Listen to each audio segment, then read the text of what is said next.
Oke, dan saya Farida dan ada rekan saya. Kenalkan, saya Friska. Oke, dan rekan saya. Perkenalkan, saya Santi.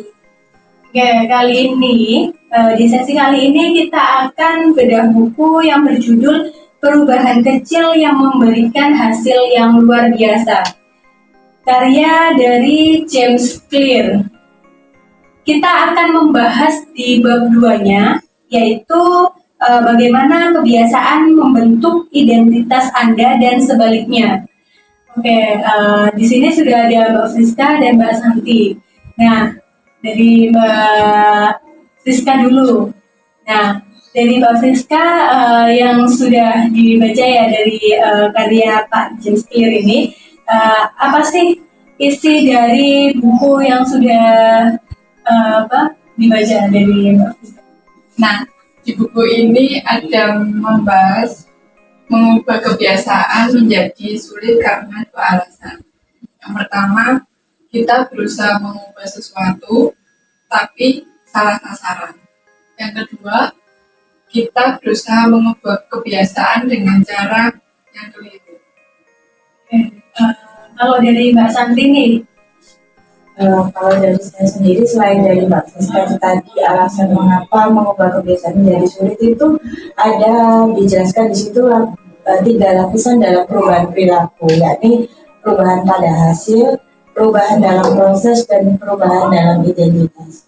Perubahan dalam pada hasil itu seperti kayak kita misal ingin hasilnya langsung, saya ingin langsing gitu, itu kita berubah demi hasil itu.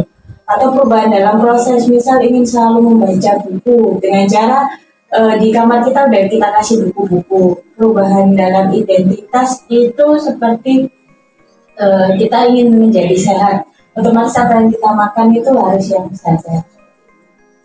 Oke, jadi dalam buku ini sudah dijabarkan oleh teman-teman ya terkait apa sih alasan mengubah kebiasaan menjadi sulit, lalu ada 3 lapisan dalam perubahan perilaku, ya kan? Nah, selain itu ada lagi nggak kira-kira?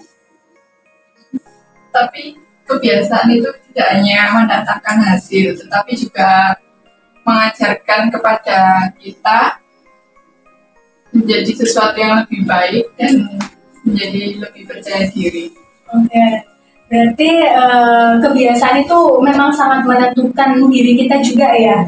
Kalau misalkan kebiasaan kita dibiarkan buruk, terus menerus akan seperti itu, karena kan kita sudah terbiasa dengan hal tersebut. Tapi kalau misalkan kita melakukan perubahan, itu kita bisa mengubah kebiasaan tersebut agar bisa menjadi lebih baik lagi, gitu kan ya.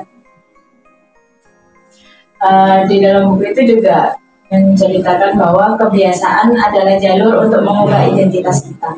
Nah, cara paling praktis untuk mengubah siapa kita adalah mengubah apa yang kita lakukan. Sedangkan identitas baru kan memerlukan bukti baru lah. Prosesnya itu ada 2 langkah sederhana, yakni yang pertama putuskan tipe orang yang kita cita-citakan. Yang kedua, buktikan pada diri sendiri dengan kemenangan-kemenangan kecil. Nah, dari buku ini juga itu membahas terkait cara yang paling efektif untuk mengubah kebiasaan kita adalah berfokus bukan pada apa yang kita ingin capai gitu, melainkan tipe apa sih yang kita inginkan, atau kita ingin menjadi seperti apa sih gitu. Alasan utama kebiasaan itu penting bukan karena memberi Anda hasil-hasil yang lebih baik, tetapi karena kebiasaan dapat mengubah keyakinan tentang diri sendiri. Oke, kesimpulan dari buku kali ini dari bab 2 ya. Nah, yang pertama yaitu hasil adalah hal-hal apa yang kita dapatkan gitu. Nah, kalau untuk proses itu terkait apa yang kita lakukan gitu.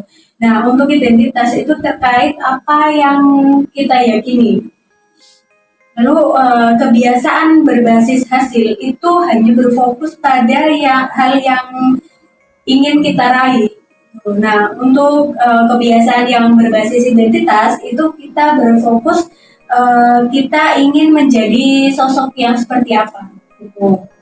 Nah, lalu cara yang paling efektif untuk mengubah kebiasaan kita adalah berfokus bukan apa yang ingin kita capai, melainkan tipe apa sih yang kita inginkan. Seperti itu.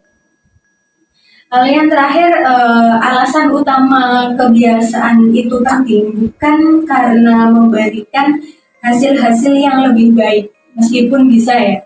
Nah, tetapi karena kebiasaan dapat mengubah keyakinan tentang diri kita sendiri. Seperti itu. Kalau dari buku ini untuk rangkumannya itu sih. Oke, sekian dari bedah buku dari kita. Sampai jumpa di bedah buku selanjutnya.